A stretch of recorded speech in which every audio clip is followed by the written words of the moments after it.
5ই August যখন আমি গুলি খাই তখন বউ ভাবছে যে আমার 2 চোখে অন্ধ হয়ে যায়। এই কারণে আমার একটি ছোট মেয়ে আছে, ওই মেয়েটাকে নিয়ে চলে যায় আমাকে ডিভোর্স দিয়ে। 5ই আগস্ট বৈষম্য বিরোধী ছাত্র আন্দোলনে সামিল হয়েছিলেন এই সাইদুল ইসলাম। তো সাইদুল ইসলাম সেই স্পিন্টালের আঘাতে কিন্তু গুলিবিদ্ধ হয়ে তার চোখ হারিয়েছেন। এরপরে তার স্ত্রী পান্না খান তিনি কিন্তু তাকে ডিভোর্স দিয়ে চলে গিয়েছেন। এখন বর্তমানে তিনি অসহায়ত্বের জীবনযাপন করছেন। আজকে আমরা সেই সাইদুলের সাথে কথা বলার চেষ্টা করব। জুলাই আগস্টে এই বৈষম্য বিরোধী ছাত্র আন্দোলনে যোগ দেই। যোগ দেওয়ানোর পরে প্রথমে 1 তারিখে যাই, আগস্টের 1 তারিখে। তখন আমার ভাইদের উপরে আরও বেশি গুলি করা হয়।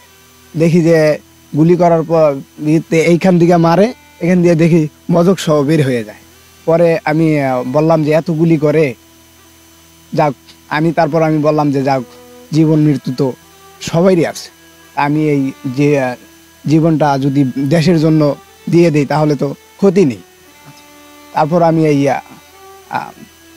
প্রতিদিনই যাই। পরে 5ই আগস্ট যাত্রাবাড়ি থানার সামনে গুলিবিদ্ধ হই। ছড়া গুলি লাগে আমার চোখে, প্রায় শৈলে 80টার মতন গুলি লাগে। পরে আমার এক চোখ নষ্ট হয়ে যায়, আমি ঠিক মতন দেখতে পাই না। এখন আমি মেডিকেলে বিগত 4 মাস ভর্তি ছিলাম।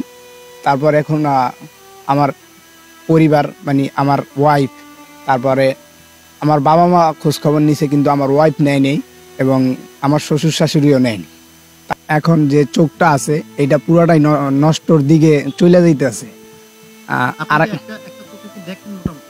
এখন মোটামুটি দেখি ওইটা দিয়া, কিন্তু আর একটা চোখ দিয়া দেখতে পারি না। মানে বোঝা যায়, মানে দূর থেকে বোঝা যায় না, হালকা কাছের থেকে হালকা হালকা বোঝা যায়। ডাক্তার বলছে যে এই তোমার এই চিকিৎসা যদি উন্নত চিকিৎসা করো তাহলে চোখটা ভালো হবে। বাহিরের রাষ্ট্রে যদি যাই তাহলে চিকিৎসাটা ভালো হইলে তাহলে চোখটা ভালো, আমি এই পৃথিবীর আলোটা দেখতে পাবো সুন্দরভাবে। কি চাচ্ছেন যে আপনার স্ত্রী ফিরে আসুক, এটা আপনি চান না? না। কেন চান না? চাই না, ওরা ফ্যামিলি ভালো না। দেখা গেছে আমার এই 4 মাস আমি অসুস্থ ছিলাম, আমার দেখতেও যায়নি, আরও পরিবার নিয়ে আমাকে হুমকি আমকি করেন। এই কারণে আমার এলাকার মানুষ মিলেয়া কথাবার্তা বললা, তারপরে এটা ই করে দিছে, কাটছিট করে দিছে, ওরা ডিভোর্স দিয়ে দিছে। বাস আমিও ই করে দিছি যে আমার দরকার নেই। আপনাদের বিবাহ করেছিলেন কত বছর হয়েছে? বিবাহ করেছিলাম 2020 সালে, এই 4 বছর। প্রেম করে বিবাহ করলেও প্রেমের বাঁধনে বেঁধে রাখতে পারেনি সাইদুল।